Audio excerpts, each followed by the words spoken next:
आइए सुनिए गबन भाग 19। रमा शाम को दफ्तर से चलने लगा तो रमेश बाबू दौड़े हुए आए और कल रुपए लाने की ताकीद की। रमा मन में झुंझुला उठा। आप बड़े ईमानदार की तुम बने हैं, ढोंगिया कहीं का। अगर अपनी जरूरत आ पड़े तो दूसरों के तलवे सहलाते फिरेंगे, पर मेरा काम है तो आप आदर्शवादी बन बैठे। ये सब दिखाने के दांत हैं, मरते समय इसके प्राण भी जल्दी नहीं निकलेंगे। कुछ दूर चलकर उसने सोचा, एक बार फिर रतन के पास चलूं, और ऐसा कोई न था जिससे रुपए मिलने की आशा होती। वह जब उसके बंगले पर पहुंचा तो वह अपने बगीचे में गोल चबूतरे पर बैठी हुई थी। उसके पास ही एक गुजराती जौहरी बैठा संदूक से सुंदर आभूषण निकाल निकाल कर दिखा रहा था। रमा को देखकर वह बहुत खुश हुई। आइए बाबू साहब, देखिए सेठ जी कैसी अच्छी अच्छी चीजें लाए हैं। देखिए हार कितना सुंदर है, इसके दाम 1200 रुपए बताते हैं। रमा ने हार को हाथ में लेकर देखा और कहा, हाँ चीज तो अच्छी मालूम होती है। रतन, दाम बहुत कहते हैं। जौहरी, भाई जी ऐसा हार अगर कोई 2000 में ला दे तो जुर्माना कहिए दूं। 1200 मेरी लागत बैठ गई है। रमा ने मुस्कुराकर कहा, ऐसा ना कहिए सेठ जी, जुर्माना देना पड़ जाएगा।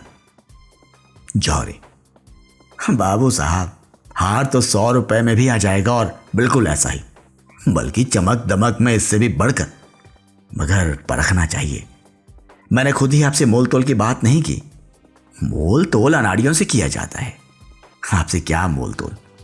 हम लोग नीरे रोजगारी नहीं हैं बाबू साहब, आदमी का मिजाज देखते हैं। श्रीमती जी ने क्या अमीराना मिजाज दिखाया है कि वाह। रतन ने हार को लुब्ध नजरों से देखकर कहा, कुछ तो कम कीजिए सेठ जी, आपने तो जैसे कसम खा ली।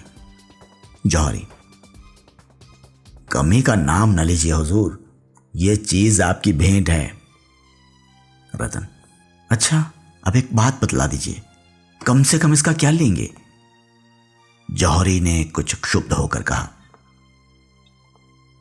1200 रुपए और 12 कौड़ियां होंगी हुजूर, आपसे कसम खाकर कहता हूं। इसी शहर में 1500 का बेचूंगा और आपसे कह जाऊंगा किसने लिया। यह कहते हुए जौहरी ने हार को रखने का केस निकाला। रतन को विश्वास हो गया यह कुछ कम ना करेगा। बालकों की भांति अधीर होकर बोली, आप तो ऐसा समेट लेते हैं कि हार को नजर लग जाएगी। जौहरी, क्या करूं हुजूर, जब ऐसे दरबार में चीज की कदर नहीं होती तो दुख होता ही है। रतन ने कमरे में जाकर रमा को बुलाया और बोली, आप समझते हैं ये कुछ और उतरेगा। रमानाथ, मेरी समझ में तो यह चीज 1000 से ज्यादा की नहीं है। रतन, होगा, मेरे पास तो 600 रुपए हैं, आप 400 रुपए का प्रबंध कर दें तो ले लूं। ये इसी गाड़ी से काशी जा रहा है, उधार न मानेगा। वकील साहब किसी जलसे में गए हैं, 9-10 बजे के पहले ना लौटेंगे। मैं आपको कल रुपए लौटा दूंगी। रमा ने बड़े संकोच के साथ कहा, विश्वास मानिए मैं बिल्कुल खाली हाथ हूं। मैं तो आपसे रुपए मांगने आया था, मुझे बड़ी सख्त जरूरत है। वह रुपए मुझे दे दीजिए, मैं आपके लिए कोई अच्छा सा हार यहीं से ला दूंगा। मुझे विश्वास है ऐसा हार 700-800 में मिल जाएगा। रतन, चलिए मैं आपकी बातों में नहीं आती। 6 महीने में एक कंगन तो बनवा ना सके, अब हार क्या लाएंगे। मैं यहां कई दुकानें देख चुकी हूं, ऐसी चीज शायद ही कहीं निकले, और निकले भी तो इसके डेढ़े दाम देने पड़ेंगे। रमानाथ, तो इसे कल क्यों ना बुलाइए, इसे सौदा बेचने की गरज होगी तो आप ठहरेगा। रतन, अच्छा कहिए, देखिए क्या कहता है। दोनों कमरे के बाहर निकले। रमा ने जौहरी से कहा, तुम कल 8 बजे क्यों नहीं आते। जौहरी, नहीं हजूर, कल काशी में 2-4 बड़े रईसों से मिलना है, आज न जाने से बड़ी हानि हो जाएगी। रतन, मेरे पास इस वक्त 600 रुपए हैं, आप हार दे जाइए, बाकी के रुपए काशी से लौट कर ले जाइएगा। जौहरी, रुपए का तो कोई हर्ज ना था, महीने 2 महीने में ले लेता, लेकिन हम परदेसी लोगों का क्या ठिकाना, आज यहां हैं कल वहां हैं, कौन जाने यहां फिर कब आना हो। आप इस वक्त 1000 दे दें तो 200 फिर दे दीजिएगा। रमानाथ, तो सौदा ना होगा। जौहरी, इसका अख्तियार आपको है, मगर इतना कह देता हूं, ऐसा माल फिर ना पाइएगा। रमानाथ, रुपए होंगे तो माल बहुत मिल जाएगा। जौहरी, कभी कभी दाम रहने पर भी अच्छा माल नहीं मिलता। यह कहकर जौहरी ने फिर हार को केस में रखा और इस तरह संदूक समेटने लगा मानो वह एक क्षण भी न रुकेगा। रतन का रोया रोया कान बना हुआ था, मानो कोई कैदी अपनी किस्मत का फैसला सुनने को खड़ा हो। उसके हृदय की सारी ममता, ममता का सारा अनुराग, अनुराग की सारी अधीरता, उत्कंठा और चेष्टा उसी हार पर केंद्रित हो रही थी। मानो उसके प्राण उसी हार के दानों में जा छिपे थे, मानो उसके जन्म जन्मांतरों की संचित अभिलाषा उसी हार पर मंडरा रही थी। जौहरी को संदूक बंद करते देखकर वह जल विहीन मछली की भांति तड़पने लगी।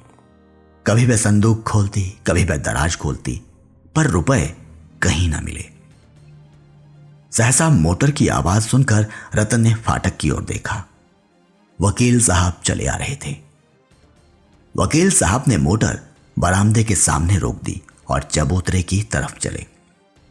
रतन ने चबूतरे के नीचे उतरकर कहा, आप तो 9 बजे आने को कह गए थे। वकील, वहां काम ही पूरा ना हुआ, बैठकर क्या करता। कोई दिल से तो काम करना नहीं चाहता, सब मुफ्त में नाम कमाना चाहते हैं। ये क्या कोई जौहरी है? जौहरी ने उठकर सलाम किया। वकील साहब रतन से बोले, क्यों, तुमने कोई चीज पसंद की? रतन, हां, एक हार पसंद किया है, 1200 रुपए मांगते हैं। वकील, बस, और कोई चीज पसंद करो, तुम्हारे पास सिर की कोई अच्छी चीज नहीं है। रतन, इस वक्त मैं यही एक हार लूंगी, आजकल सिर की चीजें कौन पहनता है।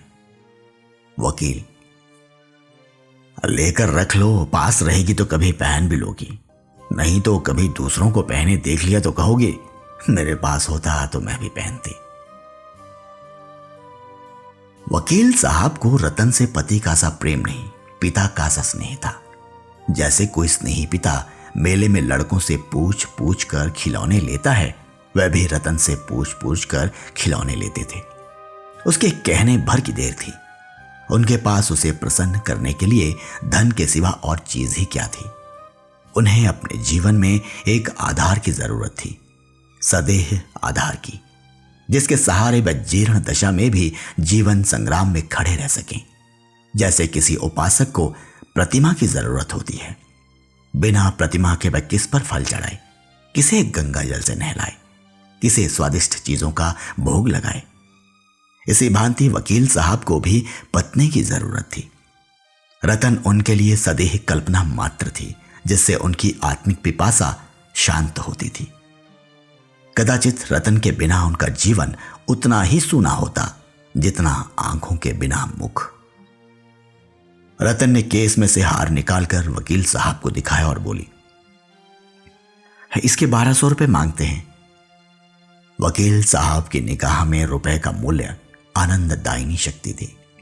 अगर हार रतन को पसंद है तो उन्हें इसकी परवाह न थी कि इसके क्या दाम देने पड़ेंगे।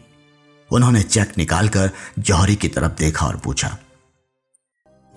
सच सच बोलो, कितना लिखूं? जौहरी ने हार को उलट पलट कर देखा और हिचकते हुए बोला, 1150 कर दीजिए। वकील साहब ने चेक लिखकर उसको दिया और वह सलाम करके चलता बना। रतन का मुख इस समय बसंत की प्राकृतिक शोभा की भांति विहसित था।